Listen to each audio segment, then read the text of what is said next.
Ayo, segera download Quran Tadabbur, tafsir dalam genggaman Anda.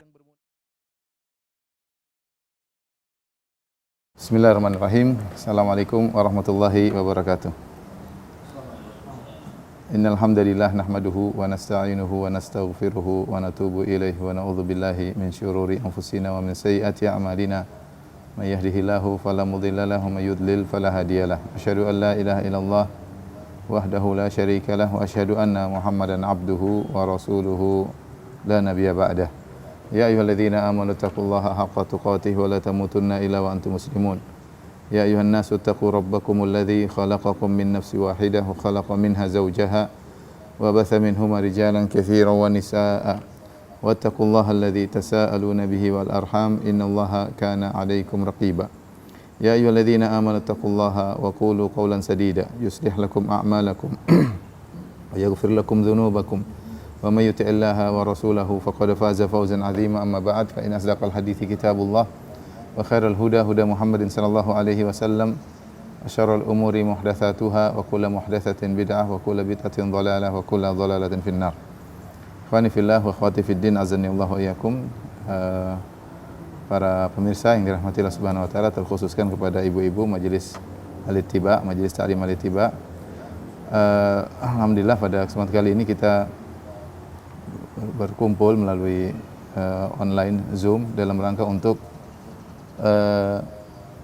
merenungkan tentang nikmat yang Allah berikan kepada kita kaum muslimin, terutama di tanah air Indonesia, nikmat kemerdekaan ya, nikmat ketentraman dan keamanan ya, nikmat kita bisa beribadah dengan mudah. Jika kita lihat di sana ada sebagian negeri-negeri kaum muslimin yang mengalami hal-hal yang tidak disukai seperti kekacauan yang ada pada mereka ya, tidak ada keamanan ya, sulitnya mereka mengadakan ibadah dengan tentram, demikian juga aktivitas-aktivitas keduniaan yang sulit mereka kerjakan ya, karena ada kekacauan. Oleh karenanya nikmat yang kita rasakan di tanah air harus kita syukuri ya. Dan pada kesempatan kali ini kita akan bahas topik yang saya rasa perlu, yaitu tentang mencintai tanah air ya, mencintai tanah air ya.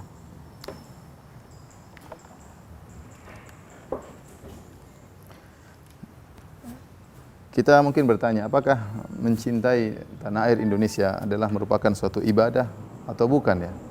Ini hal yang harus kita jelaskan secara syar'i ya. Kapan mencintai tanah air adalah suatu yang ibadah, kapan mencintai tanah air bukanlah suatu ibadah, bahkan bisa jadi maksiat kepada Allah Subhanahu wa taala. Ini harus kita jelas agar kita tidak salah dalam meletakkan cinta kita kepada tanah air ya. Cinta kalau kita bagi dalam syariat ya, cinta ya atau mencintai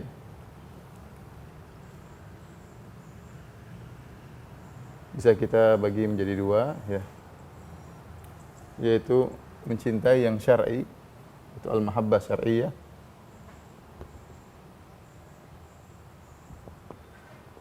mencintai yang disyariatkan.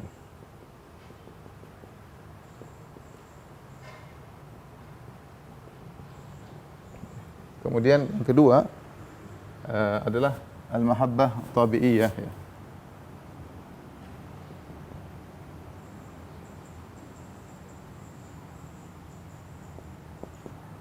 Yaitu kecintaan yang tabiat.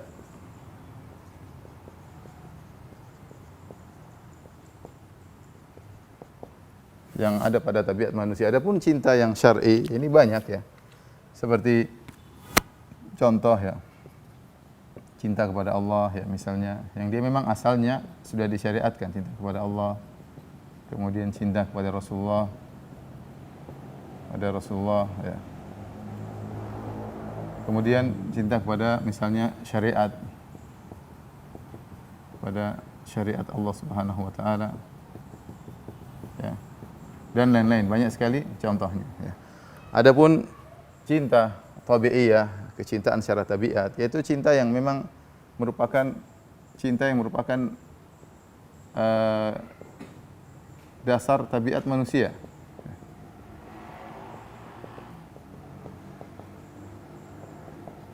seperti cinta kepada hidup ya, seperti cinta ya pada diri sendiri, kemudian keluarga misalnya, kemudian harta misalnya ya, kemudian misalnya tanah air ya, dan lain-lain ya.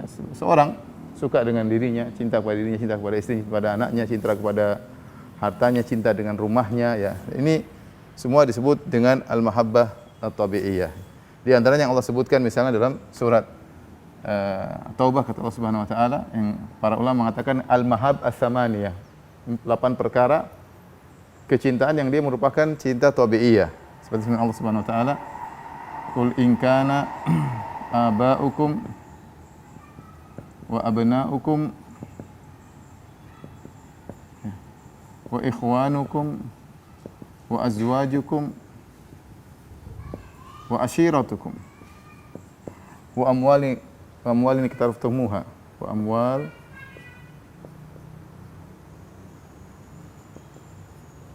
wa tijaratun takhshawna kasadaha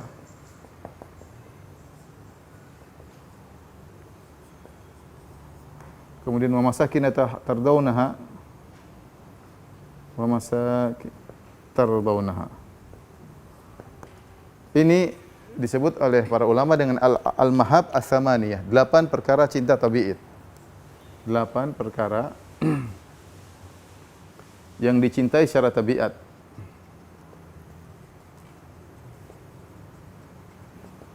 Yang pertama apa? Cinta kepada, jika bapak-bapak kalian, ini bapak, orang tua ya. Kita cinta kepada orang tua, tabiat nomor 1. Kemudian wa abna'ukum, anak-anak. Kemudian wa ikhwanukum, saudara-saudara. Wa azwajukum, istri, suami. Wa ashiratukum, kerabat atau kabilah. Kita cinta kepada sama satu suku ya. Wa amwalin taraftumuha, harta yang kalian usahakan, yang kalian dapatkan. Perdagangan yang kalian khawatir kerugiannya. Kemudian wa masakin tardawnaha, yaitu tempat tinggal.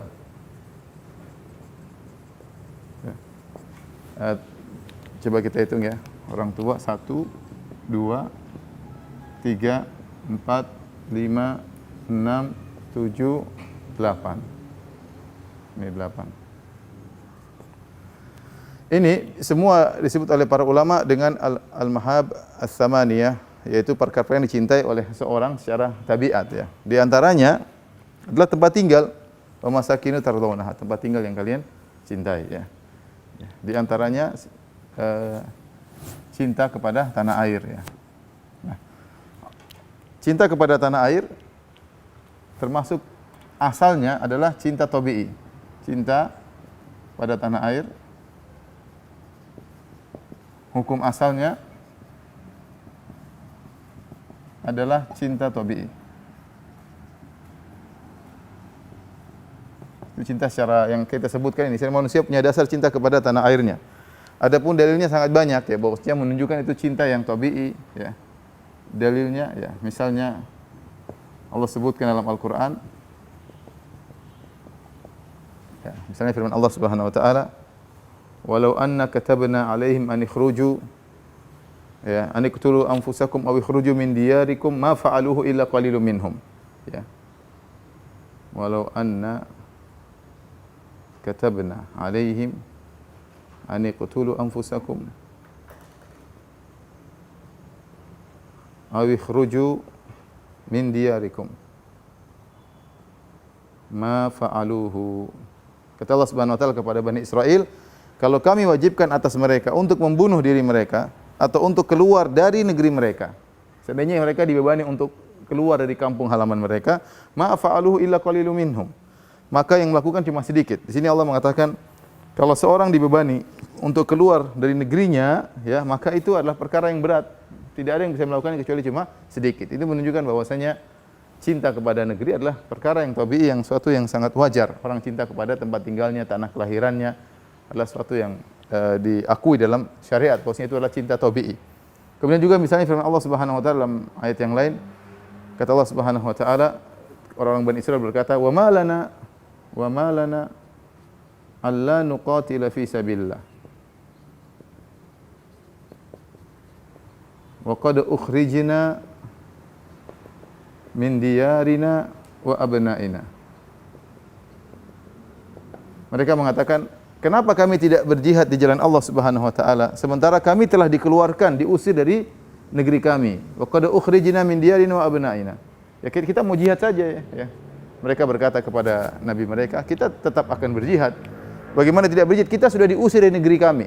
Kami sudah diusir dari negeri kami. Jadi di antara hal yang membuat mereka tetap semangat untuk berperang, berjihad di jalan Allah adalah karena mereka terusir dari negeri mereka. Itu menunjukkan bahwasanya cinta negeri itu sesuatu yang sangat besar dalam hati seseorang. Contoh lagi misalnya Allah berfirman, la yanhakumullah 'anil ladzina lam yuqatilukum fid din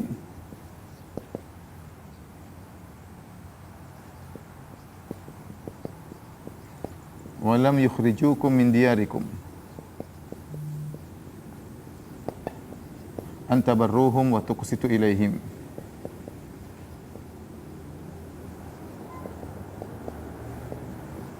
Dalam surat Al-Mumtahanah kata Allah Subhanahu wa taala, Allah tidak melarang kalian untuk berbuat baik dan berbuat adil kepada orang-orang non-muslim, orang-orang kafir yang mereka tidak memerangi kalian dalam agama, walam yukhrijukum min diyarikum, dan tidak mengusir kalian dari negeri kalian.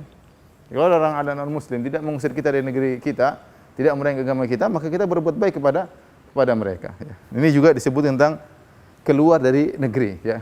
Ini adalah hal yang tidak disukai karena seorang secara tabiat memiliki cinta kepada negerinya. Dalam hadis juga demikian ya.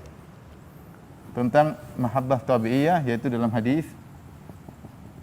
Contoh ketika Nabi sallallahu alaihi wasallam awal didatangi oleh malaikat Jibril, kemudian Nabi alaihi salatu wasallam kemudian merasa khawatir dengan dirinya. Kemudian dia pergi turun dari Gua Hira, kemudian dia pergi ketemu dengan Khadijah radhiyallahu anha. Kemudian Khadijah radhiyallahu anha untuk menenangkan Nabi sallallahu alaihi wasallam, Khadijah membawa Nabi kepada Al-Waraqah bin Naufal. Ya. Kemudian setelah Nabi bercerita kepada Waraqah bin Naufal, maka kemudian Waraqah menyampaikan kepada Rasulullah sallallahu alaihi wasallam. Ya, la tu'dhiyannahu. Nabi berkata Waraqah kepada Khadijah bahwasanya orang-orang Quraisy akan mengganggu Nabi sallallahu alaihi wasallam, akan memusuhi Nabi sallallahu alaihi wasallam. Nabi ketika mendengar dia akan diganggu, dia akan dimusuhi, Nabi masih diam. Ketika sampai pada kalimat wala tukhrijannahu, bahwasanya orang-orang Quraisy akan mengusir Rasulullah sallallahu alaihi wasallam. Ketika itu langsung Nabi komentar. Kata Nabi sallallahu alaihi wasallam, "Aw mukhrijiyahum." Dalam hadis kata Nabi sallallahu alaihi wasallam, "Aw mukhrijiyahum." Apakah mereka akan mengusirku? Kata Nabi sallallahu alaihi wasallam. Apakah mereka akan mengusirku?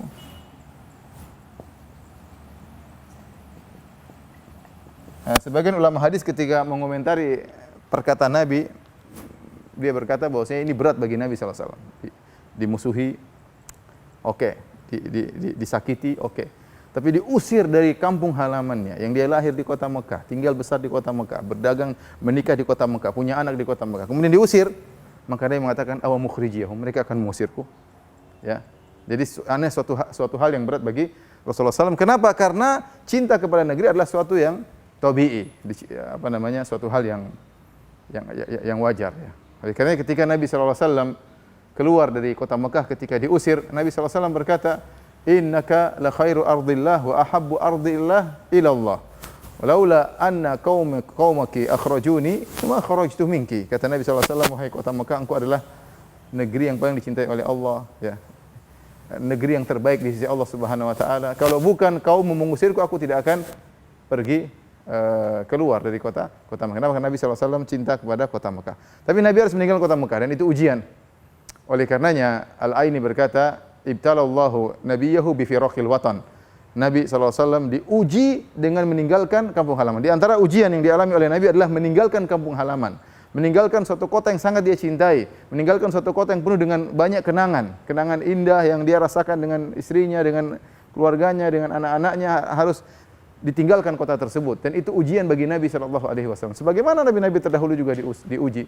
Seperti Nabi Ibrahim alaihissalam akhirnya harus meninggalkan, inni muhajirun ila rabbi, aku harus pergi meninggalkan negeriku menuju kepada Allah Subhanahu wa taala. Dan itu ujian tersendiri. Makanya kaum muhajirin mereka mulia. Kenapa? Di antaranya mereka diuji dengan perkara yang berat, harus meninggalkan kampung halaman mereka, sehingga mereka diberi nama dengan muhajir. Itu orang yang meninggalkan kampung halamannya karena Allah Subhanahu wa taala. Lil ladzina ukhriju min diyarihim wa amwalihim yabtaguna fadlan min Allahi wa ridwana wa yansuruna Allah wa rasulahu ulaika humus shadiqun. Walladzina tabawwa'u, dan seterusnya. Allah menyebutkan orang-orang muhajirin yang mereka meninggalkan negeri kampung halaman mereka, meninggalkan harta mereka untuk mencari keridhaan Allah Subhanahu wa taala. Di antara hal yang menjadikan mereka istimewa adalah mereka menghadapi ujian tersebut dengan berat, harus meninggalkan kampung halaman. Ini di antara ujian. Oleh karena ketika Nabi SAW sampai di kota Madinah, Nabi SAW berdoa agar bisa mencintai kota Madinah. Nabi berdoa, Allahumma habib ilaina al-madinata ka hubbina Makkah au asyad. Ya Allah, anugerahkanlah kepadaku cinta kepada kota Madinah sebagaimana cinta kami kepada kota Mekah, atau lebih daripada cinta kami kepada kota Mekah. Akhirnya Allah mengabulkan, sehingga Rasulullah SAW sangat cinta kepada kota Madinah. Ya. Oleh karenanya dalam hadis dalam Sahih Bukhari dari Anas bin Malik radhiyallahu anhu, Rasulullah SAW kalau pulang dari safar, ya, idza qadima min safar wa absara darajatil Madinah awda'a binaqatihi, ya. Kalau Rasulullah SAW sudah pulang dari safar menuju kota Madinah, kemudian dia melihat tanda-tanda kota Madinah dari jauh, melihat ada gunung Uhud atau tanda-tanda kota Madinah, karena cintanya kepada kota Madinah, maka awda'a naqatahu, itu Nabi berusaha mempercepat ontanya agar segera sampai ke kota Madinah. Ya, rindu ingin segera sampai kota Madinah. Ibnu Hajar rahimahullah dalam Fathul Bari ketika mengomentari hadis ini, beliau berkata, wa fil hadis dalalatun, ya, ala fadlil Madinah wa masyru'iyatil hubbi lil watan wal hanin ilaih. Kata Ibnu Hajar, hadis ini menunjukkan tentang keutamaan kota Madinah karena Nabi rindu untuk segera masuk ke kota Madinah. Dan yang kedua, tentang disyariatkannya cinta kepada negeri dan kerinduan kepada negeri, ya. Ya. Jadi ini hal yang sangat wajar bahwasanya kita cinta kepada negeri, dan dirasakan oleh semua orang cinta kepada negerinya, ya. Bagaimanapun kita sering bersafar ke luar negeri, ya. Mungkin di antara antum, saya, beberapa kawan-kawan sempat tinggal di luar negeri dalam waktu yang lama. Ada yang pernah tinggal di Eropa, ada yang pernah tinggal di Australia, ada yang pernah tinggal di mana, ya. Tapi tetap saja pinginnya pulang ke Indonesia. Kalau bukan karena ada urusan ekonomi atau karena urusan yang syar'i, karena urusan yang lain, kita bertahan. Kalau tidak ada, kita akan segera pulang ke tanah air, ya. Gimana? Saya sepertinya tinggal di Arab Saudi 15 tahun. Suatu kenikmatan, ya. Tapi bagaimanapun saya rindu ingin pulang ke tanah air. Kenapa saya bertahan di Arab Saudi? Karena saya ingin menuntut ilmu syar'i, karena saya ingin apa? Beribadah. Tapi kalau sebagai tempat tinggal yang nyaman, yang merupakan sesuai dengan tabiat saya ingin pulang ke Indonesia, ya. Berkaitan dengan adat istiadat yang berbeda, kedekatan dengan keluarga, kemudian makanan yang juga banyak tidak ada di Arab Saudi, ya. Banyak hal yang menjadikan kita cinta kepada tanah air, ya. Ya. Banyak hal yang kita cinta kepada tanah air. Sama orang-orang yang tinggal di luar negeri, saya ketemu dengan sebagian orang di Eropa. Kenapa? Mereka karena ekonomi, ya. Mereka ingin bertahan di sana karena dia punya pekerjaan. Tapi kalau rindu pingin pulang ke tanah air, tapi mungkin kondisi tidak memungkinkan, ya. Maka benarlah perkataan seorang penyair, nakil fuadaka haitsu syi'ta minal hawa famal hubbu illa lil habibil awwali wa kam min manzilin fil ardi ya'lafuhul fata wa haninuhu abadan li awwali manzili. Pindahkanlah hatimu kepada siapa saja yang kau cintai, tapi cinta yang sejati adalah cinta yang pertama, ya. Benar kah?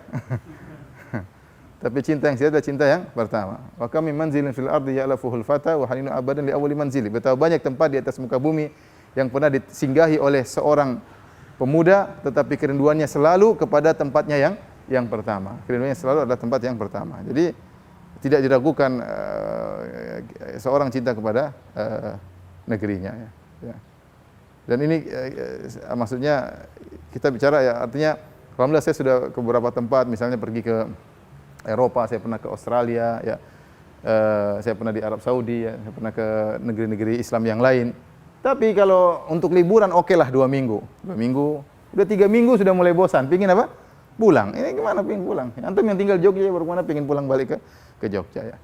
Ya, jadi tetap aja kerinduan kepada kampung halaman itu suatu yang yang tabii yang dialami oleh setiap orang. Makanya Nabi diuji dari sisi ini.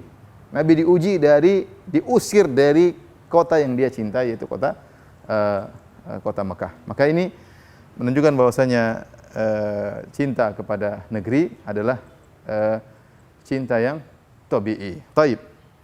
Kalau kita sudah tahu cinta kepada negeri adalah cinta yang tabii, maka kapankah cinta kepada negeri itu bisa mendatangkan pahala bagi kita, dan kapankah cinta kepada negeri ternyata berlebihan dan akhirnya dilarang dalam syariat. Dilarang dalam syariat. Ini kita perlu tahu, kita sebagai orang muslim, kita sebagai negeri, kita harus tahu kapan kita cinta kepada negeri, agar kita selain membela negara, kita juga dapat pahala dari Allah Subhanahu wa taala. Tolong dihapus. Status cinta kepada negeri. Cinta kepada negeri. Sebelum saya lanjutkan, maksud saya cinta kepada negeri itu adalah sesuatu yang sangat tabii sekali, yang sangat wajar sekali ya. Saya waktu pertama kali masuk di Universitas Islam Madinah di Madinah, UIM, Universitas Islam Madinah, saya masuk di kuliah hadis. Qadarullah, di kelas saya ada orang Belanda, orang Londo ya, satu kelas sama saya. Saya kemudian ngobrol di belakang kelas. Saya tanya, kamu orang mana? Orang Belanda. Langsung saya ada kayak fanatik. Nenek moyangmu yang dulu jajah kita ya. Saya langsung tanya begitu. Saya tanya, nenek moyangmu dulu jajah kita. Nggak tahu, tiba-tiba saya jengkel melihat orang Belanda waktu itu.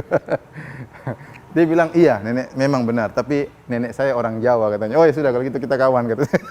Ternyata nenek dia orang apa? Orang Jawa. Tapi maksudnya itu hal yang cinta pada negeri, nggak suka dengan orang pernah menjajah, dan hal itu ya suatu yang tabii ada pada diri seseorang. Tapi satu cinta kepada negeri, ya, ini perkara yang penting ya, perkara yang penting. Kapan menjadi berpahala?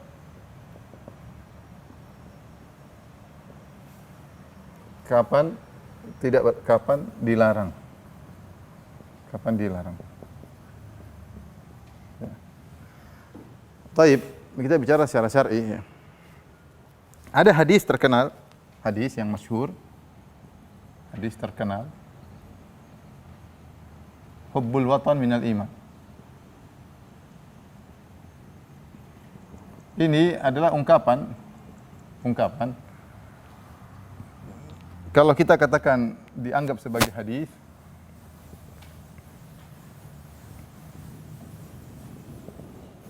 maka ini hadis palsu. Ya, hadis palsu. Dinyatakan oleh banyak para ulama seperti Saghani, seperti As-Sakhawi, lam aqif alaihi dalam Al-Maqasidil Hasanah. Dia mengatakan tidak ada hadis, saya tidak pernah menemukan hadis seperti ini. Kemudian Az-Zarkashi juga mengatakan aku tidak menemukan hadis seperti ini. Saghani mengatakan ini adalah hadis yang palsu, makanya diikuti oleh Syekh Albani rahimahullah mengatakan hadis ini hadis palsu, hadis maudhu ya. Kemudian Syekh Utsaimin juga mengatakan hadis palsu ya. Kalau dianggap sebagai hadis maka ini hadis palsu. Kita enggak boleh bilang sabda Rasulullah sallallahu alaihi wasallam ya. Dia bukan sekedar dhaif, dia hadis palsu. Rasulullah enggak pernah ngomong sama sekali, enggak ada sanadnya sama sekali. Tapi kalau kita bilang hanyalah ungkapan masyarakat, ini hanya ungkapan masyarakat,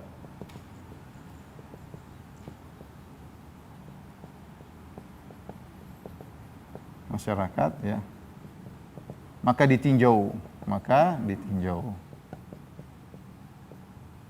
Ini yang mau kita tinjau. Kalau ini ungkapan masyarakat bisa benar, bisa salah.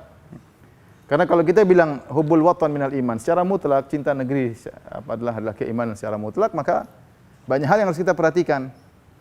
Pertama, berkaitan dengan yang dicintai dan berkaitan yang mencintai. Nah, maka ini harus ditinjau berkaitan dari apa? Berkaitan yang mencintai dan yang dicintai. Yang mencinta negeri ada muslim, ada kafir ya. Ada munafik juga ngaku cinta kepada negeri. Seperti kita di tanah air ada yang Orang kafir juga cinta kepada negeri, orang muslim juga cinta kepada negeri, orang munafik juga ngaku cinta kepada negeri. Ya. Semua ngaku cinta tanah air. Ya. Dan itu perkara yang wajar. Sehingga kalau kita tahu yang mencintai bermacam-macam, tidak mesti orang Islam saja, maka tidak bisa kita katakan cinta kepada negeri adalah dari iman secara mutlak. Paham? Nggak bisa. Kemudian ditinjau dari yang dicintai negeri-negeri juga macam-macam. Ada negeri kaum muslimin, ada negeri ternyata kejam kepada kaum muslimin, ada negeri ternyata suka ngerusak kaum muslimin. Yang nggak bisa kita bilang kemudian cinta negeri dari bagian daripada iman. Dari sini kita tahu bahwasanya lafal hubbul watan minal iman ini bukan dari Nabi sallallahu alaihi wasallam, dia hanya ungkapan masyarakat. Maka dia benar atau tidak ada tinjauan yang harus kita perhatikan. Ditinjau dari yang mencintai, ditinjau dari yang dicintai. Taib. Yang pertama kita bahas kapan dilarang. Dilarang jika kecintaan tersebut, jika fanatik kepada negeri,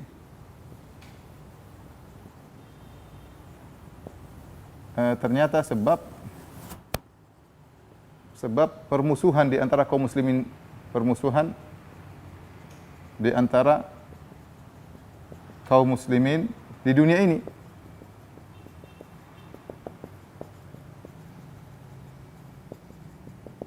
Contoh apa? Contoh ribut gara-gara fanatik bola misalnya. Contoh sederhana ini. Indonesia lawan Malaysia, sama-sama negeri kaum muslimin. Ribut maki-makian, kemudian bantah-bantahan apa? Saya Indonesia, kaum Malaysia. Gara-gara apa? Gara-gara bola. Ini dia ada fanatik negeri, cinta kepada negeri, wajar. Kita bilang oke. Tapi kalau ternyata kecintaan tersebut sampai pada tahapan ini saling membenci di antara kaum muslimin. Kita kaum muslimin bersaudara satu dunia, ya. Innamal mu'minuna ikhwatun.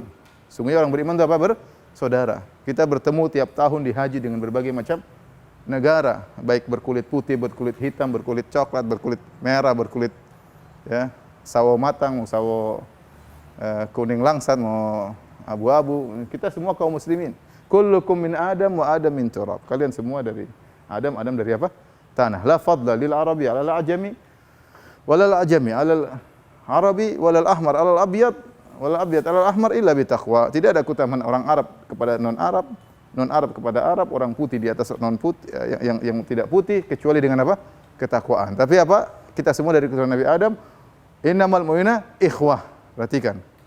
Kaum ini adalah seluruhnya bersaudara. Kalau sampai terjadi permusuhan antara kaum muslimin gara-gara fanatik karena cinta kepada suatu negeri, dan itu salah penempatan, tidak boleh melanggar syariat Islam. Tidak boleh Anda karena cinta kepada suatu negeri kemudian Anda benci kepada negeri yang lain gara-gara saya Indonesia, dia Malaysia, contoh. Enggak boleh. Ya, saya Indonesia, dia Malaysia. Dan ini terjadi kadang-kadang fanatik apa? Saya Pakistan, dia misalnya Bangladesh, ya. Atau saya Saudi, dia dari Qatar misalnya. Benar-benar murni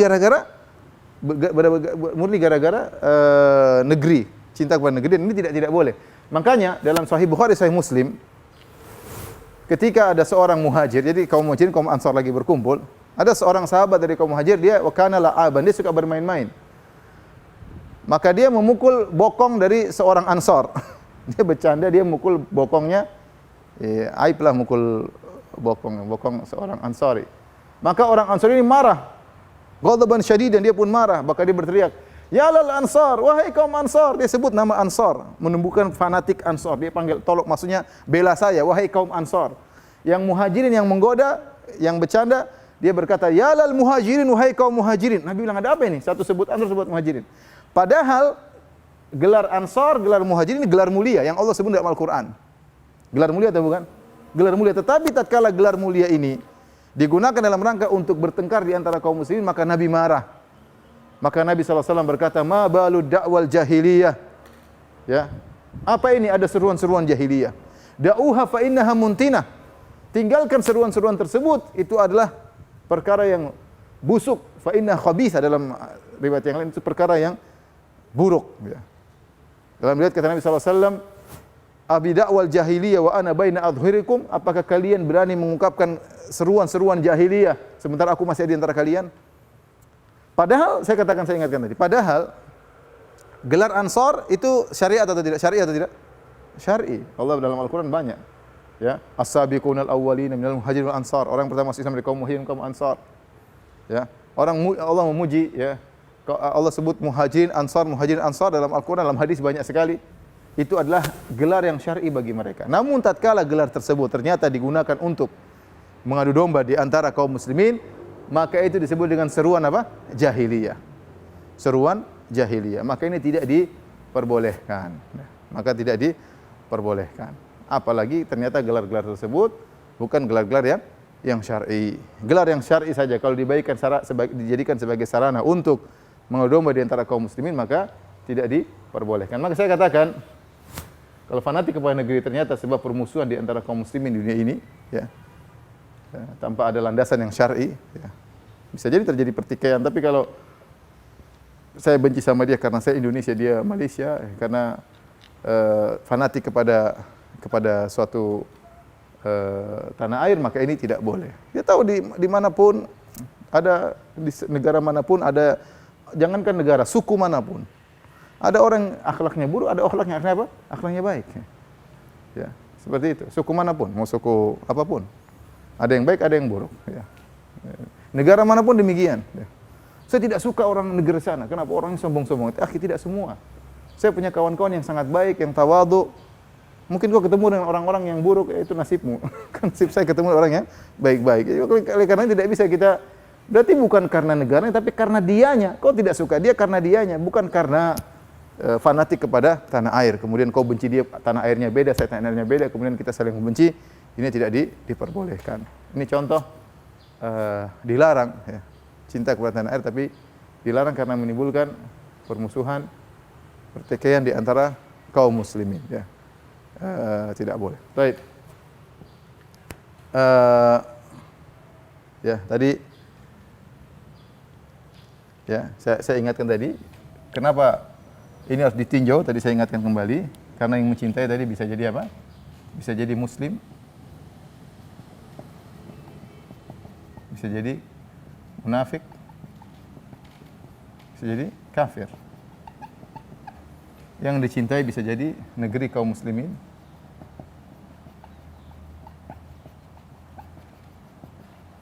bisa jadi negeri yang menteror kaum muslimin.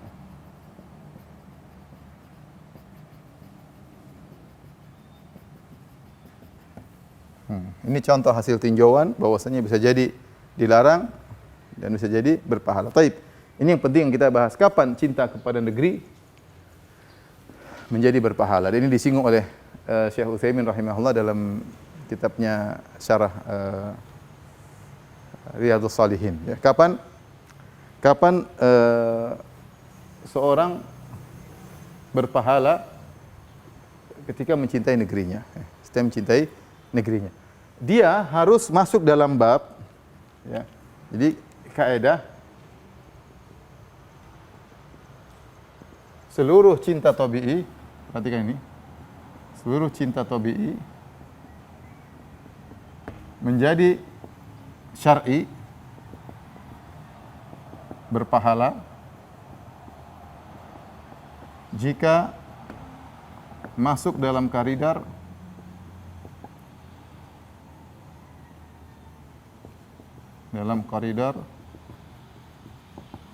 al-mahabbatu fillah, mencintai karena Allah. Mencintai karena Allah. Jadi perkara-perkara tabi'i dia bisa menjadi berpahala jika kita masukkan dia dalam koridor mencintai karena Allah, mencintai karena Allah. Ya, seperti mencintai seorang muslim karena Allah. Dari sisi dunia, ini laki-laki ini teman saya tidak ada apa-apanya. Dari sisi kecerdasan biasa-biasa saja, kurang enak juga diajak ngobrol, kurang nyambung kadang-kadang. Kadang saya bikin lucu dia tidak tertawa karena tidak paham. Sisi ekonomi dia juga bukan orang kaya, ya. Apa yang mau saya dekati dari dia? Tetapi dia seorang muslim, rajin ke masjid, rajin pengajian, maka saya mencintainya karena Allah. Itu contoh. Mencintai manusia itu bukan perkara tabi'i. Saya cinta sama istri, saya cinta sama kakak, tapi saya mencintainya karena Allah. Itu menjadikan cinta saya berpahala di sisi Allah Subhanahu wa taala, ya. Itu namanya al-mahabbatu fillah. Ini sering saya sampaikan bagaimana perkataan seorang Majnun Laila, ya, yang dia berkata dalam Syairnya, amurru ala diyari Laila. Uqabbilu dzal jidara wa dzal jidara. Wa ma hubbud diyari syaghafna qalbi walakin hubbu man sakana diyara. Kata Majnun Laila, aku melewati suatu kampung, kampungnya Laila. Aku pun mencium tembok-tembok yang ada di kampung tersebut, ya. Yaitu tembok-tembok di kampungnya Laila. Wa ma hubbud diyari syaghafna qalbi. Aku mencium tembok itu bukan karena aku cinta kepada tembok. Walakin hubbu man sakana diyara, tapi aku karena cinta kepada orang di balik tembok, ya. Siapa si Laila di balik tembok tersebut? Jadi maksud hati memeluk gunung apa daya tangan tak sampai. Maksud hati bibir mencium Laila apa daya ketatap tembok. Jadi dia cium tembok tersebut bukan karena temboknya, tapi karena apa? Laila itu namanya mencintai karena sesuatu. Ngomong-ngomong, siapakah si Majnun Laila? Majnun Laila ini para ulama khilaf apakah dia kisah sosok yang fiktif atau sosok yang benar-benar real ada. Sebagian ulama mengatakan dia ada, bahkan ditulis buku-buku tentang diwan Majnun Laila, syair-syair yang ditulis oleh Majnun Laila. Siapa nama dia? Namanya adalah Qais bin al-Mulawwah yang wafat sekitar tahun 68 Hijriah kalau tidak salah dalam biografinya. Namanya Qais ibn al-Mulawwah. Kenapa dia dikatakan Majnun Laila? Saya baca kisahnya. Jadi, mau cerita tidak ini? Jadi si Qais ini, dia satu kampung, ketika masih kecil dia sering mengembalakan kambing sama seorang wanita yang sepupu dia, namanya Laila. Masih kerabat lah. Namanya wanita Laila. Terus dia dekat sama si Laila ini. Dan pemuda-pemuda yang lain tahu juga, ya masih kecil. Mereka tahu bahwasanya kalau ada perlu apa-apa mau ngomong sama Laila lewat si Qais. Selalu begitu. Sampai akhirnya dia cinta sama dia, berkembang ngobrol sampai akhirnya mereka dewasa, sudah balik, mulai berpisah, tapi kecintaan mulai tumbuh dan sudah tumbuh. Akhirnya suatu saat mereka ingin minta suatu si Qais ingin tahu sebenarnya Laila suka sama saya atau tidak sih? Kayak cerita siapa?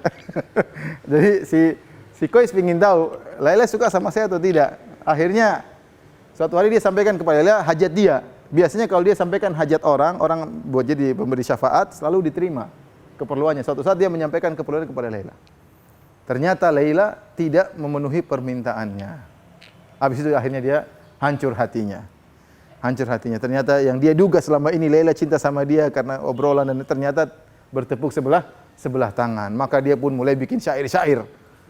Di antaranya dia bilang, maknanya dia bilang, andaikan saya dulu masih tetap kecil bersama kambing-kambing kecil, kita bersama-sama, karena kambing sudah besar, kita pun saling tidak mencintai.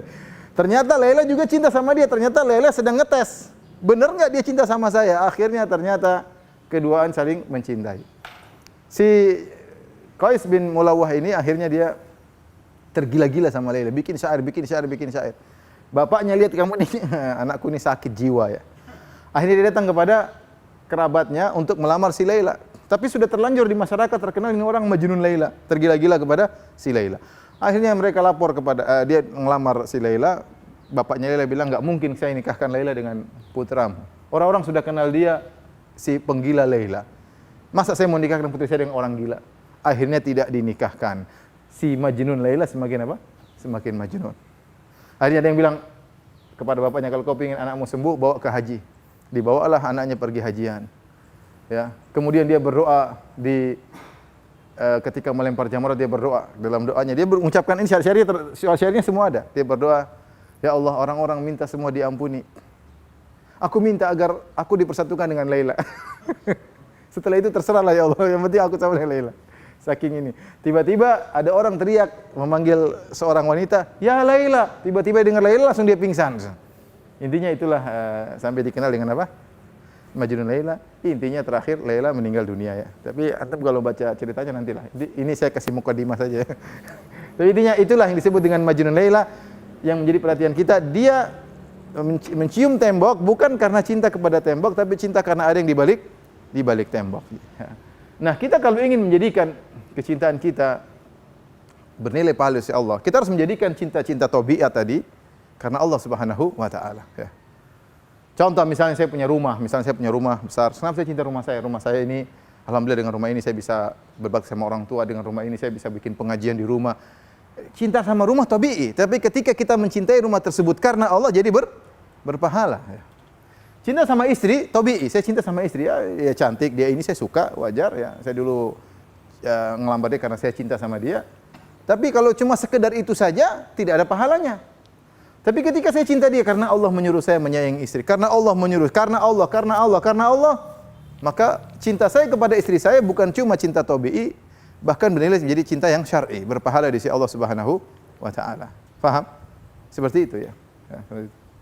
Seorang suka dengan perdagangan, dia berdagang, dia dapat untung banyak, wajar punya harta. Wa amwalun iktaraftumuha, kata Allah, dan harta yang kalian hasilkan, orang senang. Tapi kalau dia niatkan saya berdagang supaya saya bisa ini, saya bisa menyumbang sana, saya bisa sana, dia cinta dengan perdagangan tersebut karena dengan perdagangan ini dia bisa dekat kepada Allah, dia bisa umroh, dia bisa haji, dia bisa mengumrohkan orang, dia bisa menghajikan kerabatnya, dapat pahala.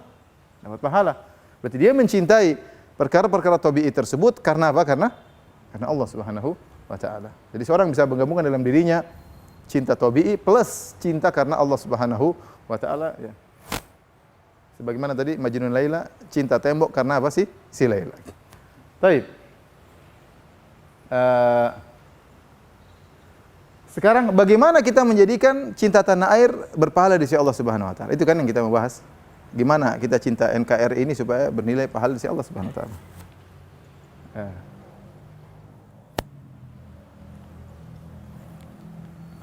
Bagaimana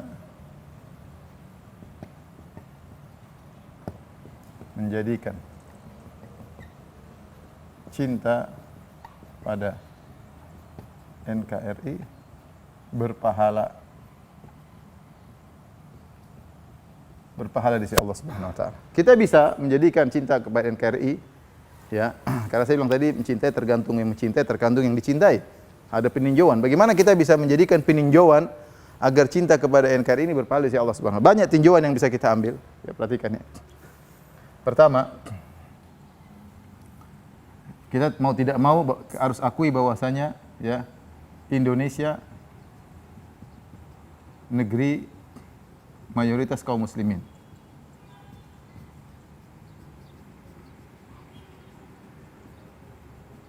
Ya, kenapa saya cinta negeri ini? Karena ini cinta tempat tinggal kaum muslimin. Saya harus menjaga negeri ini karena kebanyakan kaum muslimin tinggal di negeri ini. Saya harus menjaga. Ya, karena saya cinta kepada kaum muslimin dan kita saling mencintai karena Allah Subhanahu wa taala. Dan saya tidak ingin negeri yang sudah aman tentram ditempati oleh mayoritas kaum muslimin akhirnya porak-poranda dan yang lainnya. Ini contoh. Kemudian ditinjau dari apa? Dari penduduk. Ditinjau dari penduduk.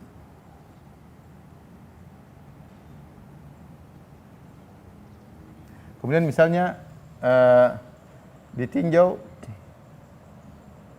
dari sejarah kemerdekaan.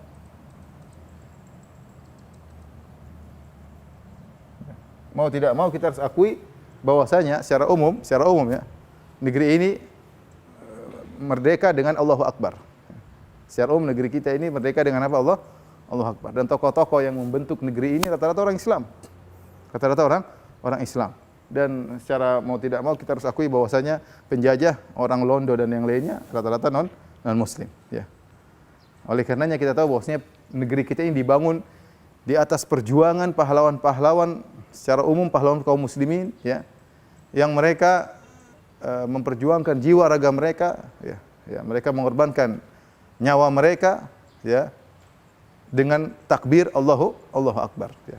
Jadi ini negara bukan hasil perjuangan yang ratusan tahun ya, perjuangan yang harus kita hargai sehingga jadilah negeri ini yang kita harus jaga itu semua. Maka saya cinta kepada negeri karena negeri ini yang bangun, yang bikin orang Islam. Secara ini, mungkin ada orang kafir, mungkin Allah alam, tapi secara umum ini yang bikin apa orang Islam, yang perjuangan orang Islam, yang diusir orang kafir yang menjajah ketika itu.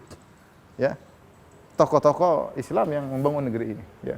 Dari dua sisi ini saja, maka kita bisa menjadikan cinta kepada negeri, dan ini diisyaratkan oleh Syekh Utsaimin rahimahullah dalam syarah Riyadhus Shalihin ya. Jadi tinjau dari ini negeri kaum muslimin ya.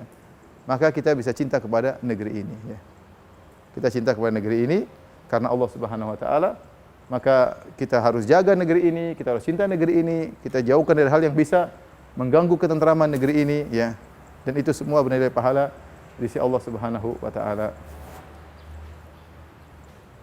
Baik, tolong dihapus.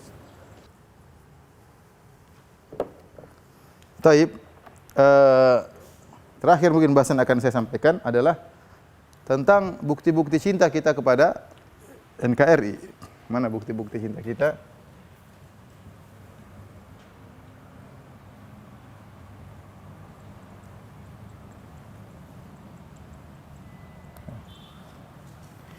Tentunya tidak semua pengakuan cinta, bisa kita akui, ya. Kecuali ada buktinya. Sebagian perkataan seorang penyair, kullun yadda'i waslan bi Laila wa Laila la tukiruhum bidzaka. Semua orang ngaku-ngaku punya hubungan kasih dengan si Laila, ternyata Laila tidak ngakui, ya.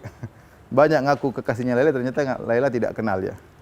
Artinya banyak orang ngaku cinta kepada NKRI, tapi buktinya perbuatannya justru merusak, misalnya kesatuan tanah air dan yang lainnya. Nah, kita hal-hal yang mungkin perlu kita perhatikan, misalnya, ya, saya rasa yang paling utama adalah menjaga kedaulatan negeri, ya.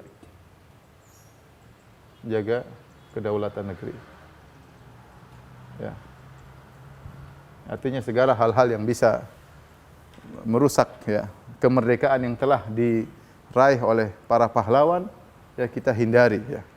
Ya, karena ada saja usaha-usaha yang ingin, ya, merusak kedaulatan negeri dengan pemikiran-pemikiran yang timbul, misalnya, ya, yang anti kepada negara Indonesia. Ini harus kita hindari, karena saya katakan tadi, ini negara Allah beri nikmat dengan adanya kemerdekaan. Kita bisa bayangkan bagaimana masyarakat yang tidak merdeka di negerinya, bagaimana yang terusir dari negerinya, ya. Mengerikan, ya. Bagaimana kondisi mereka, ya. Kita lihat misalnya sebagian negara ada dualisme kepemimpinan. Contoh sekarang Libya sekarang kacau. Ada dualisme kepemimpinan, ya. Perang di antara mereka, perang saudara dan yang lainnya. Bagaimana lagi dengan sebagian saudara kita yang harus terusir dari negerinya, tidak merdeka di negerinya, dia harus terusir, misalnya dari saudara kita dari Suriah, harus pergi dari Suriah dan yang lainnya. Ini contoh. Maka kita sekarang alhamdulillah negeri kita ada kesatuan, ada gejolak-gejolak itu harus dijauhi, ya. Harus dihentikan, jangan sampai bisa memecahkan kedaulatan negeri kita. Kemudian di antaranya yang paling penting juga adalah menjaga keamanan negeri. Saya sering sampaikan bahwasanya nikmat aman adalah nikmat yang luar biasa. Kalau orang tidak punya keamanan, maka percuma dia memiliki yang lainnya. Karenanya ketika Nabi SAW menyebutkan kenikmatan, Rasulullah sebutkan yang pertama nikmat aman. Ini harus kita renungkan bersama. Kata Nabi SAW, man asbaha aminan fi sirbihi, ya, mu'afan fi jasadihi, walahu qutu yaumihi, faka'annama hizatahud dunya. Nabi SAW, barang siapa yang di pagi hari aman di rumahnya, aman, tentram, aman. Baru kemudian Nabi sebutkan nikmat kedua, mu'afan fi jasadi, kemudian dia sehat badannya, jasmaninya. Walahu qutu yaum, ini punya makan untuk hari tersebut, seakan-akan dunia telah diberikan kepadanya. Yang pertama Nabi sebut adalah nikmat aman. Kemudian seperti Nabi Ibrahim ketika berdoa, Rabbi ja'al hadza baladan amina warzuq ahlahu minas samarat. Kata Nabi Ibrahim, ya Allah, ya Rabbku, jadikanlah negeri ini negeri yang aman dan anugerahkanlah kepada penduduknya dari buah-buahan. Yang diminta oleh Nabi Ibrahim dulu adalah keamanan, ya. Dan ini adalah nikmat yang luar biasa, ya. Karena kalau tidak aman, kita nggak bisa apa-apa. Contoh, ya, seorang punya harta yang banyak, punya mobil mewah, punya rumah mewah, tapi kalau dia keluar sedikit dia merasa tidak aman, merasa mau dirampok orang, tidak tentram. Punya perusahaan banyak, tapi kekacauan terjadi, tidak tentram. Dia mau urusan ekonomi nggak tentram, mau keluar rumah nggak tentram. Dia badan sehat, tapi ketakutan bergelisah terus, khawatir dibunuh orang, diteror sama orang, mau dibunuh sama orang. Nggak bisa hidup dia seperti itu, ya. Nggak bisa hidup, ya. Oleh karena sebagian ulama mengatakan, contoh kalau ada seekor kambing di depannya ada singa, satu, ini kambing yang kedua dia sakit, mana yang lebih cepat mati, yang sakit atau yang di depan dia ada singa meskipun tidak sakit? Di depan singa, tiap kali lihat singa dia ketakutan, cepat mati. Yang sakit ini mungkin masih tati-tati tapi bisa cari makan, ya. Karena kalau rasa aman tidak ada, percuma. Seorang punya istri 4 tapi tidak aman, percuma. Iya. Baru jangan aman luar kota, aman dalam rumah nggak ada. Di rumah sana diomelin sama istri pertama, diomelin istri kedua, istri ketiga dijambak rambutnya, istri keempat dijambak jenggotnya. Repot, percuma punya istri 4 tapi tidak ada aman. Jadi semua kenikmatan, semua kegiatan kalau nggak ada keamanan selesai. Jangankan kita bicara masalah dunia, masalah akhirat kita butuh keamanan. Allah sebutkan, coba misalnya masalah salat. Ya, fa idza amintum fazkurullah. Kalau kalian sudah aman maka salatlah sebagaimana biasanya. Ya. Kata Allah, wa in khiftum farijalan aw rukbana. Kalau kalian dalam kondisi takut, salatlah dalam kondisi berjalan kaki atau dalam kondisi naik tunggangan. Ya, repot. Butuh ketenangan untuk bisa apa? Bisa salat. Contoh, butuh ketenangan untuk bisa haji. Ya. Allah mengatakan walillahi 'alan nasi hajjul baiti man istata'a ilaihi sabila. Wajib bagi haji bagi orang yang mampu, di antaranya aman jalan. Para ulama sebutkan jalan harus aman. Kalau seorang mau haji yang ternyata di tengah-tengah banyak perampok, dia tidak wajib haji. Meskipun secara fisik dia kuat, secara ekonomi dia ada. Menunjukkan keamanan diperlukan.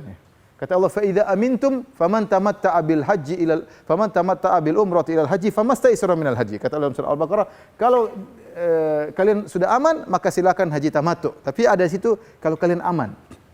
Kalau kalian aman, ya. Contoh dakwah juga butuh ketentraman. Wa in ahadun minal musyrikin istajaraka fa'ajirhu hatta yasma'a kalamallah tsumma ablighu ma'manah.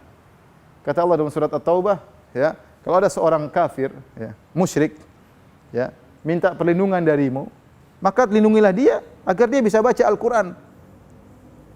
Supaya tenang, dia baca Al-Qur'an dengan tenang itu lebih mudah.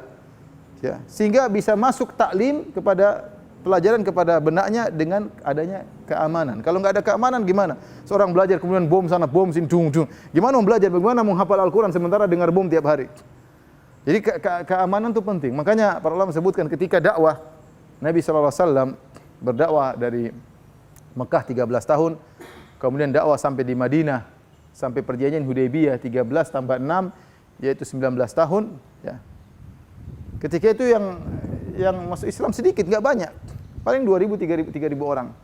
Namun ketika terjadi perjanjian Hudaybiyah, gencatan senjata antara kaum muslimin dan kaum musyrikin, sekitar 2 tahun aja. Tahun ke-6 kemudian dibatalkan oleh Quraisy pada tahun 8 Hijriah. Ya sekitar kurang dari 2 tahun. Apa yang terjadi? Atau sekitar 2 tahun. Apa yang terjadi?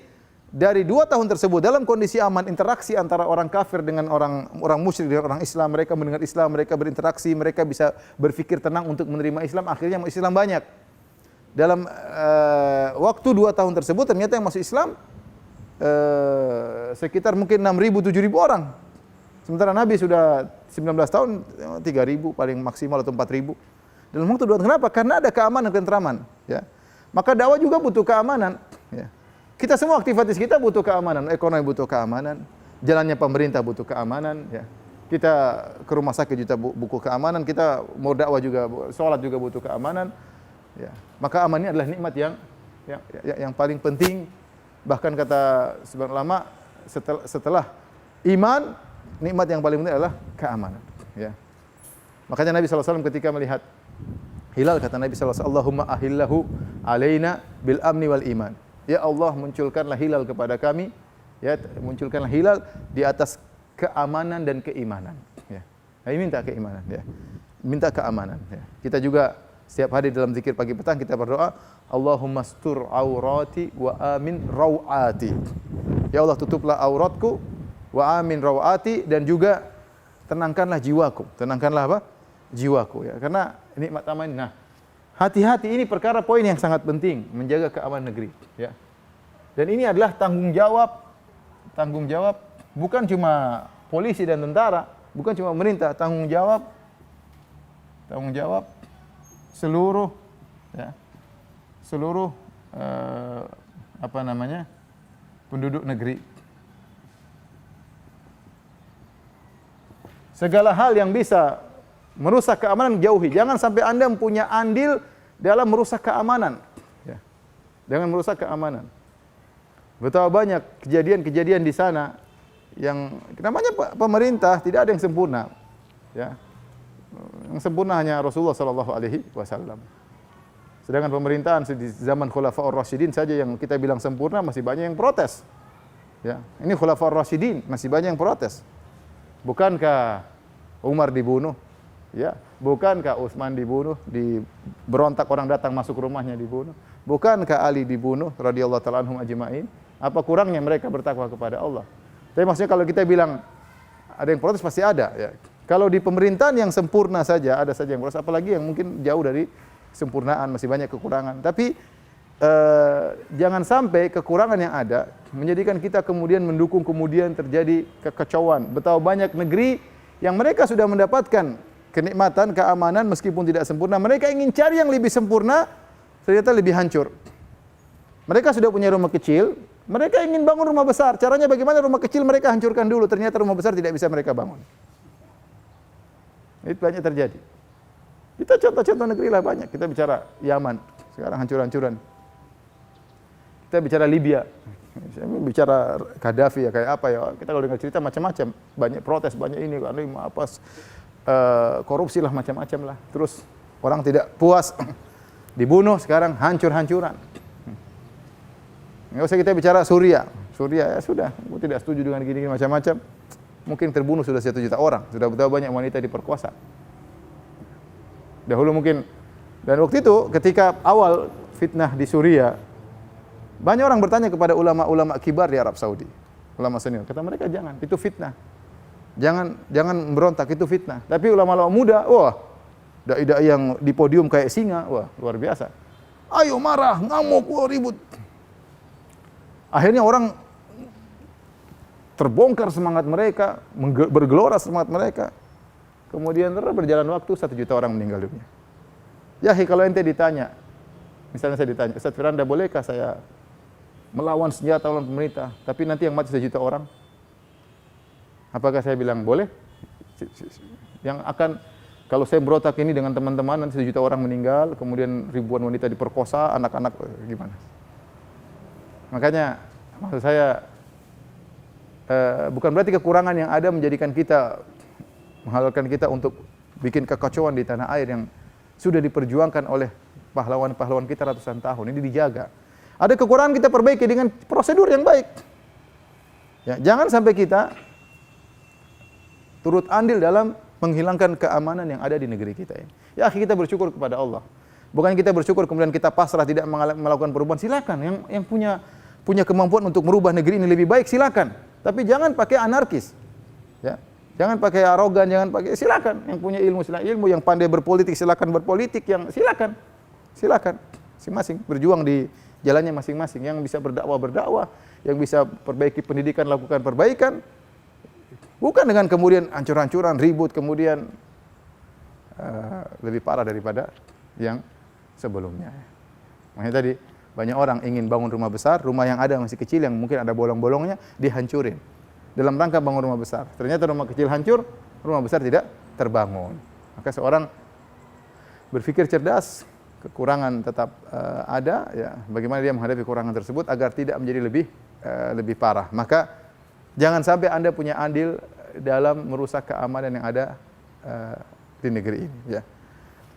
Kemudian di antara cinta kepada NKRI, ya, tentunya sebaliknya daripada itu, kalau ada kekurangan, tadi sudah saya isyaratkan, berusaha diperbaiki dengan prosedur, ya, yang benar. Silakan, ya, silakan. Ya. Ada orang yang di pemerintahan misalnya melihat ada keganjilan, silakan diperbaiki. Ya. Alat pemerintahan baik didukung. Ya. Ada isu-isu yang tidak benar kepada pemerintah dibantah tidak benar. Ya, seperti itu. Jadi masing-masing punya beban di benaknya untuk menjaga keamanan, untuk membuat negeri ini lebih baik. Ya. Lebih baik. Ya. Seperti itu. Itu namanya cinta kepada negeri. Bukan hanya sekedar omongan cinta, tapi bikin kacau. Bikin kacau, ribut sama sini, berkelahi sama kaum muslimin yang lain, kemudian ngusir sana, ngusir sini. Kita tidak ingin seperti itu. Kita ingin cinta yang benar ya kita ingin kemajuan di negeri kita, ya. Negeri kita. Ya. Kemudian kita harus punya fikih bernegara, ya. Fikih bernegara.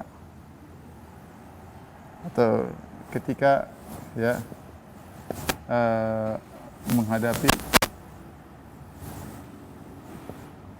penduduk Indonesia yang non muslim.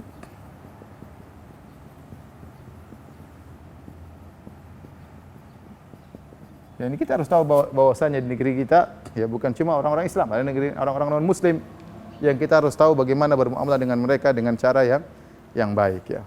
Seperti Nabi SAW ketika datang ke kota Madinah, kemudian Nabi membuat namanya Wasiqatul Madinah, perjanjian kota Madinah. Yang situ kita kota Madinah ketika itu ada 3 komunitas secara umum, komunitas kaum muslimin yaitu kaum Ansor dan kaum Muhajirin yang pergi ke kota Madinah, kemudian komunitas orang musyrik. Siapa mereka? Yaitu adalah suku Aus, suku Khazraj yang masih musyrik, belum masuk Islam. Kemudian yang ketiga komunitas orang Yahudi. Maka Nabi buat perjanjian tentang kewarganegaraan, bahwasanya ada kerjasama antara Yahudi dengan kaum muslimin. Kalau ada musuh yang menyerang dari luar, ada namanya bela negara. Al-Yahud yunfiqun wal muslimun yunfiqun, sama-sama harus berkorban untuk bela negara. Itu namanya fikih sebagai warga negara ya. Kita bertetangga dengan non muslim, kita punya aturan ya. Tidak boleh semena-mena meskipun mereka lain agama dengan kita ya. Kita kalau mereka salah ya kita bisa lapor kepada pihak yang berwenang ya, seperti itu. Jadi tidak serta-merta kemudian karena beda agama kita menzalimi mereka, maka tidak diperbolehkan. Ini intinya, ini saya ingin menyampaikan hal ini di antaranya ya, agar kita bisa menjadikan cinta kita kepada negeri kita berpahala ya, dan kita bisa buktikan cinta kita kepada negeri kita. Maka ini yang bisa kita lakukan agar dapat pahala dari Allah Subhanahu wa taala, kita bisa bertanggung jawabkan di hadapan Allah Subhanahu wa taala, dan semoga Allah menjaga negeri kita ya dari segala keburukan, dari segala usaha untuk memecah kedaulatan ya. Semoga Allah menjaga kenikmatan kesatuan dan kenikmatan keamanan yang Allah anugerahkan kepada negeri ini. Yang banyak negeri kehilangan kenikmatan tersebut. Wallahu ta'ala alam bisawab. Ini saya bisa sampaikan. Kalau yang bertanya saya persilahkan. Jadi ada pertanyaan yang pertama yang akan saya bacakan dari Majelis Taklim Ittiba. Ustadz, apakah berjuang atau berperang untuk kemerdekaan negara mendapatkan pahala? Taib, tadi sudah kita jelaskan bahwasanya namanya jihad adalah semuanya yang karena Allah. Man qatala litakuna kalimatullahi al-ulya fa huwa fi sabilillah. Barang siapa yang berperang demi untuk menegakkan kalimat-kalimat Allah, syariat Allah, maka itu yang fi sabilillah. Itu yang di jalan Allah. Ya, ketika Nabi SAW ditanya, ya Rasulullah, man qatala syaja'an, man qatala hamiyatan, wa man qatala ghadbanan, wa man qatala syuja'an, ya. Ayu dzalika fi sabilillah. Ya, man qatala liyuzkar. Ya Rasulullah, siapa yang berperang supaya dikenang? Ya Rasulullah, siapa yang berperang supaya dalam rangka membela kabilahnya? Ya. Ya Rasulullah, siapa yang berperang dalam rangka marah, ngamuk? Ya Rasulullah, siapa yang berperang dalam rangka untuk menunjukkan keberaniannya? Siapa di antara mereka yang fisabilillah? Nabi jawab dengan kaidah, man qatala litakuna kalimatullahi al-ulya fa huwa fisabilillah. Yang berperang, berjihad untuk menegakkan kalimat Allah, itu yang fisabilillah. Karena namanya perang fisabilillah, berarti harus karena Allah. Kalau bukan karena Allah, karena dunia duniawi, maka tidak dinilai sebagai fisabilillah. Ya, tidak dinilai sebagai fisabilillah. Oleh karenanya ketika ada salah seorang dari seorang kaum Ansor yang dia terlambat masuk Islam, dia baru masuk Islam ketika perang Uhud. Kemudian dia berperang, Usairim kalau tidak salah namanya Usairim. Kemudian dia meninggal di walam yasjud lillahi sajdah. Yang dia belum sempat sujud meskipun sekali karena Allah Subhanahu wa taala. Maka para sahabat ragu, dia ini perang tiba-tiba masuk Islam, ikut perang dalam perang Uhud. Maka ditanya, "Kau berperang hamiyah? Kau berperang karena membela suku, sekedar suku Ansor, teman-temanmu diperangi kau bela, atau karena Allah dan Rasulnya?" Maka dia bilang, "Saya berperang karena Allah Rasulnya." Maka dia mati syahid. Seandainya dia berperang karena sekedar kaum Ansor diperangi dan dia bela sukunya, maka dia tidak dapat mati syahid. Ini poin yang penting. Oleh karenanya seorang, kalau dia berperang karena cinta NKRI, karena NKRI saya katakan tadi, kita timbul, ini perbedaan cuma niat. Karena NKRI adalah negeri hasil perjuangan pahlawan-pahlawan Islam. NKRI, kenapa? NKRI tempat kaum muslimin. Di sana banyak tempat-tempat ibadah kaum muslimin. Ya, kalau ini kacau, maka gimana ibadah? Bagaimana kaum muslimin? Bagaimana wanita-wanita kaum muslimin? Bagaimana anak kaum muslimin? Maka dia membela kaum muslimin. Karena Allah Subhanahu wa taala, maka dia mati syahid. Mereka Nabi sallallahu alaihi wasallam mengatakan, "Man qutila duna malihi fahuwa syahid. Man qutila duna ahli fahuwa syahid. Man qutila duna nafsi fahuwa syahid." Barang siapa berkelahi membela dirinya, ya, membela hartanya, membela keluarganya karena Allah, maka dia mati syahid, ya. maka dia mati syahid. Maka sangat mungkin ya kalau kita membela negeri karena Allah Subhanahu wa taala, sangat mungkin. Misalnya terjadi peperangan kemudian pemerintah menyuruh kita berperang dan itu benar-benar syar'i ya. Kita tahu bahwasanya kita membela negeri, ada orang yang merongrong negara Indonesia ya dan macam-macamnya, kemudian kita berusaha membela, maka insya Allah mati syahid. Kata Nabi SAW, wa idza stunfirtum fanfiru. Kalau kalian diperintahkan untuk berperang maka berangkatlah. Wallahu a'lam bishawab. Ya, Ustaz. Pertanyaan selanjutnya, Ustaz. Dari Akhwat juga ini, Ustaz, saya bacakan dulu. Ustadz, cinta pada negara bisa mendatangkan pahala. Apakah ada perbuatan yang mendatangkan dosa selain pengkhianatan kepada negara? Apakah menghujat pemimpin dan demo juga mendatangkan dosa? Gitu, tadi sudah kita jelaskan, di antara bukti cinta kepada negeri adalah kita menjaga keamanan, jaga ketentraman ya. Segala hal yang bisa merusak kedaulatan, segala hal yang bisa menghilangkan stabilitas keamanan, ya itu di antara bentuk merusak kondisi negara yang sudah ada. Saya katakan tadi, kalau ada kesalahan pada pemerintah atau penguasa, ada prosedurnya yang harus kita jalani, bukan dengan turun ke jalan, bukan dengan menghujat makian-makian dan kekacauan, menarik kemarahan massa ya. Saya katakan alhamdulillah di tanah air kita tidak, orangnya sabar ya. Kita masih orang timur. Tapi kita lihat contoh-contoh yang sudah terjadi di negara-negara lain ya. Seperti saya katakan di Suriah, kemudian yang mereka nekat dan mereka tidak sabar ya. Seperti di Libya, seperti di Yaman, akhirnya kejadian lebih hancur. Maka jangan sampai kita punya andil dalam merusak ketentraman yang sudah ada. Jangan sampai kita punya andil dalam rangka untuk merusak keamanan yang sudah Allah anugerahkan kepada kita. Harus bersyukur kepada Allah Subhanahu wa taala. Kalau ada kekurangan harus ada prosedur yang benar ya. Siapa yang suka jika kalau dia dihabisi di hadapan umum? Tidak ada yang suka. Makanya Nabi SAW ketika berbicara tentang nasihat, kata Nabi SAW, ad-dinun nasihat, agamalah nasihat. Qulna liman ya Rasulullah, kepada siapa? Rasulullah SAW, lillahi wa li kitabi rasulihi wa li aimmatil muslimin wa ammatihim. Kata Nabi, nasihat kepada para pemimpin kaum muslimin wa ammatihim, dan kepada orang-orang awam kaum muslimin secara umum. Di sini Nabi membedakan antara nasihat kepada pemimpin ya dengan nasihat kepada orang awam, berbeda ya, berbeda. Ya. Allah Subhanahu wa taala ketika mengutus Nabi Musa kepada Firaun, kata Allah, dan Harun, kata Allah, faqula lahu qawlan layyinan la'allahu yatadzakkar aw yakhsha. Ucapkanlah kata-kata yang lembut kepada Firaun ya. Semoga dia sadar ya. Jadi kita berusaha ikut prosedur ya. Namanya secara adab pun kita tahu kalau kita menasihati dengan prosedur yang baik, itu yang bukankah kita memberi nasihat supaya bisa didengar ya. Supaya bisa dijalankan nasihat kita ya. Maka cari cara seperti itu ya. Bisa jadi seorang pemimpin didekati orang-orang yang buruk, maka kita berusaha tembus. Mungkin dia belum dengar sisi wijihatun nazar, sisi pandangan kita, maka kita bagaimana cara bisa tembus, bisa ketemu dengan penguasa, kita sampaikan. Sampaikan, kita bicara dengan bentuk penghormatan. Ya, Rasulullah SAW ketika tulis surat kepada Heraklius, padahal kafir. Apa kata Rasulullah SAW? Ila Herakl azimir Rom, kepada Heraklius, penguasa Romawi. Ya. Kita tidak sama berbicara dengan orang awam dengan bicara dengan apa? Dengan penguasa. Dan maka harus ada adab-adabnya. Rasulullah SAW tadi bedakan antara nasihat kepada penguasa dengan nasihat kepada orang awam. Ya, kalau mau ketemu dia di depan dia. Ya. Kata Nabi SAW, afdalul jihad kalimatu haqqin inda sultanin jair. Bahwasanya jihad yang terbaik adalah perkataan yang benar di sisi penguasa yang zalim. Ya, kalau mau nanti datang ketemu di kantornya, kalau nanti nekat silakan. Kalau cara yang lembut lebih baik, antum sampaikan dengan cara lembut, tapi sampaikan kebenaran. Bukan berarti datang maki-maki. Ya. Datang, ya penguasa terjadi begini, apa terjadi begini, sampaikan depan dia. Ya. Itu namanya jihad yang benar, yang Nabi puji ya, di sisi sultan yang zalim. Ya. Kenapa dikatakan itu jihad yang terbaik? Karena ketika dia maju langsung ketemu dengan penguasa yang zalim, ada kemungkinan dia dibunuh. Tetapi dia tetap menyampaikan kebenaran. Dia datang bukan untuk maki-maki, tapi datang untuk menyampaikan kebenaran, yang itu resikonya bisa jadi dia dibunuh. Adapun yang dilakukan oleh sebagian orang kemudian berkuar-kuar di jalan, ya. Itu bisa jadi semakin menambah. Coba kita nggak usah lah kita bicara di lingkungan keluarga. Misalnya seorang suami zalim kepada istrinya.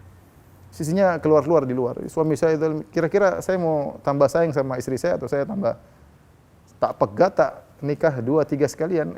Cerita di luar-luar, datang ketemu saya ngobrol baik-baik, ya. Nggak usah kita bicara RT, ada RT kemudian ada sebagian warga kemudian bikin, kan datang bagus ketemu RT ngomong baik-baik, ya. Prosedur kalau kita ingin kebaikan. Kalau hanya ingin melampiaskan hawa nafsu, melampiaskan kemarahan, maka itu hal yang lain, ya. Intinya, ikhwan hati-hati, ya. Jangan sampai kita punya andil dalam hal yang bisa merusak keamanan, ya. Sebagian orang menyuruh untuk demonstrasi turun ke jalan, ya. Kemarin kejadian Ramadan kemarin, gara-gara pemilu kemudian turun jalan sampai ada yang meninggal dunia. Ketika hari yang sangat genting, orang-orang yang berkorban untuk demo, mereka tidak ikut demo. Mereka tidak ikut demo. Hari yang genting, yang itu khawatir pemerintah mulai keras, mulai yang tukang keluar demo pada hilang semua. Orang-orang yang turun, yang enggak, sementara provokatornya tidak ada yang turun. Ada yang meninggal. 1 nyawa, 2 nyawa, itu bukan masalah kecil di sisi Allah. 1 nyawa bukan kecil di sisi Allah Subhanahu wa taala. Ya, akan ada sidangnya pada hari kiamat. Setiap lisan kita yang membantu terbunuhnya seorang nyawa, kita akan ditanggung jawab oleh Allah Subhanahu wa taala. Hati-hati. Ya, ikut prosedur, ya. Kalau kita ikut prosedur, apapun yang terjadi, ternyata kondisi tidak berubah, itu urusan mereka dengan Allah. Urusan kita sampaikan apa yang bisa kita lakukan sesuai dengan syariat. Lebih daripada itu, la yukallifullahu nafsan illa usaha. Ya. Sekarang kita bilang orang Islam, kenapa misalnya suruh demo sana, suruh Trump. Kenapa? Ya sudah, dia mampunya cuma begitu. Mau suruh dia ribut-ribut, mau maki-maki Trump, kemudian ditangkap, dibunuhin misalnya. Ya, yang bisa kita lakukan apa yang bisa lakukan secara syar'i di hadapan Allah. Selanjutnya serahkan kepada Allah Subhanahu wa taala, masing-masing ada hisabnya. Ini sudah dijelaskan oleh Nabi sallallahu alaihi wasallam. Baik, selanjutnya. Ya, Ustaz. Sudah, Ustaz. Pertanyaan selanjutnya, Ustaz, ada dari Ikhwan. Saya bacakan, Ustaz. Ustaz, mohon penjelasan tentang teks sumpah ini. Bunyi teksnya, demi Allah, saya bersumpah berjanji bahwa saya untuk diangkat menjadi pegawai negeri sipil akan setia dan taat sepenuhnya kepada Pancasila dan UUD 45, negara dan pemerintah. Apakah ketaatan dalam sumpah tersebut termasuk juga kecintaan yang tabi'iyah, Ustaz? Semuanya sumpah berlaku jika pada ketaatan. Kalau sumpah berlaku kepada kemaksiatan, maka sumpah tersebut tidak boleh dijalankan, ya. Kita tahu bahwasanya ketaatan mutlak hanya kepada Allah dan Rasul-Nya. Ketaatan kepada manusia, kepada penguasa, Allah sudah atur. Kata Allah, ati'ullah, ati'ur rasul wa ulil amri minkum. Taatlah kepada Allah dan kepada Rasulullah, itu mutlak. Kepada penguasa di antara kalian juga taat, tapi pada perkara yang ma'ruf. Perkara yang ma'ruf. Dan kita tahu bahwasanya ada banyak ranah undang-undang atau keputusan-keputusan itu ijtihadiyah, yang itu berkaitan dengan kenegaraan, yang itu menurut orang-orang yang melakukannya adalah kemaslahatan. Contoh seperti undang-undang lalu lintas misalnya, ada namanya lampu merah misalnya, dan ada undang-undang misalnya berkaitan dengan pernikahan, ada surat nikah, harus datang misalnya ke kantor pernikahan dan yang lain-lainnya. Ini contoh aturan-aturan yang dibuat oleh negara yang tidak bertentangan dengan syariat Islam. Maka untuk undang-undang seperti ini yang tidak bertentangan syariat Islam, maka wajib bagi kita taat. Wajib bagi kita taat. Justru sebagian ulama mengatakan firman Allah, wa ulul amri minkum, taatlah kepada penguasa. Itu justru pada ketaatan yang muncul yang tidak bertentangan dengan syariat. Adapun yang sudah jelas oleh syariat seperti perintah salat, perintah puasa, enggak perlu taat kepada pemerintah. Pemerintah enggak suruh pun kita tetap salat, tetap puasa. Tapi ada aturan-aturan yang di situ kita tahu ada maslahatnya. Kita renungkan dengan akal sehat, itu maslahat. Contoh seperti tadi lampu merah. Kalau lampu merah kacau. Contoh misalnya ada undang-undang berkaitan tadi, misalnya menikah, ada aturannya begini, bawa foto, kemudian begini, misalnya ada buku nikahnya, ya. Itu kita tahu itu maslahat. Kalau nggak ada begini, orang nanti kacau, ngaku-ngaku ini istri saya, dan macam-macam, ya. Harus ada catatan sipilnya, macam-macam, ya. Ini kita tahu ini maslahat. Maka seperti ini kita harus taat, ya. Dan kalau kita taat, ya, dalam hal ini kita dapat pahala karena memang Allah perintahkan kita untuk taat kepada penguasa. Allah yang suruh. Jadi kalau kita bersumpah demi Allah saya akan taat kepada pemerintah, ya, maka itu kalau pada perkara-perkara yang baik, ya, yang tidak melanggar syariat, maka wajib dan itu berpahala. Tapi kalau ternyata misalnya pemerintah menyuruh buruk, misalnya penguasa nyuruh minum khamar, misalnya, ya, jangan taat. Ya. Atasan nyuruh kita minum khamar, enggak. Atasan suruh kita korupsi, enggak, meskipun saya sudah bersumpah. Justru ini melanggar dengan kemaslahatan negara. Negara tidak pernah nyuruh kita apa? Korupsi misalnya, ya. Jadi insya Allah sumpah tersebut benar jika kita kerjakan pada perkara-perkara yang ma'ruf, maka kita telah menjalankan perintah Allah karena Allah yang menyuruh kita untuk taat kepada peraturan pemerintah yang mendatangkan kemaslahatan. Wallahu a'lam bishawab. Jazakallah Ustaz. Pertanyaan selanjutnya dari Ahwat Ustaz. Ustadz, bagaimana bentuk nyata perbuatan seorang perempuan dalam mencintai negeri secara aktif?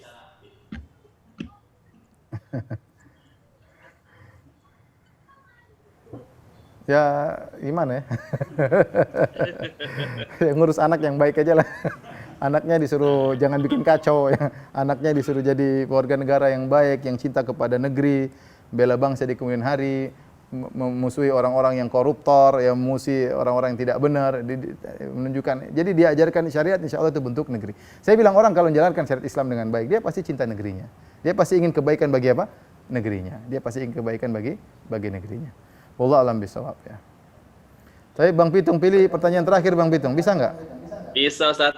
Pertanyaan terakhir sudah disiapkan, Ustaz. Pertanyaan terakhir, Ustaz. Bolehkah membenci negeri Amerika? Karena negeri tersebut penyebab kerusakan atau menteror kepada negeri-negeri kaum muslimin. Meskipun di negeri Amerika juga ada saudara kita kaum muslimin di sana, Ustaz.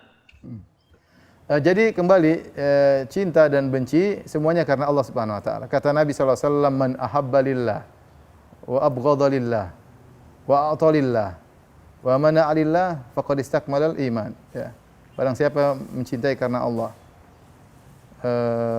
membenci karena Allah, memberi karena Allah, mencegah karena Allah, maka telah sempurna imannya, ya. Awsaqa urul iman al-hubbu fillah wal bughdhu fillah. Sekuat-kuatnya tali keimanan adalah cinta karena Allah dan benci karena Allah. Maka tentunya kita tahu di Amerika sana bermacam-macam, ya. Ada orang-orang muslim dan jumlahnya juga banyak, dan ada orang-orang non muslim dan juga mereka tidak semuanya membenci agama. Tidak boleh kita generalkan. Tetapi kita bisa membenci pada person-person misalnya. Misalnya kita tahu benar, kalau kita tahu benar pemerintahnya misalnya benci kepada Islam misalnya, ya. Pemerintah yang sekarang ternyata menteror orang Islam misalnya, kita boleh benci dan itu tidak ada masalah. Kenapa kita benci? Karena dia memusuhi syariat Islam misalnya. Kita benci sama orang seperti ini. Tapi bisa jadi pemerintah berikutnya tidak, meskipun kafir ternyata dekat dengan orang Islam misalnya. Jadi tidak selamanya kita benci pada suatu negara atau suatu negeri, tapi itu benar-benar kita harus punya informasi yang benar, bahwasanya benar-benar dia benci dan dia praktekkan dan dia musuhan, maka kita boleh benci. Itu namanya benci karena Allah Subhanahu wa taala, itu berpahala di sisi Allah Subhanahu wa taala. Wallahu ta'ala alam bisawab. Demikian saja, kurang lebihnya saya mohon maaf, ya. Subhanakallah bihamdik asyhadu an la ilaha illa anta astaghfiruka wa atubu ilaik. Assalamualaikum warahmatullahi wabarakatuh.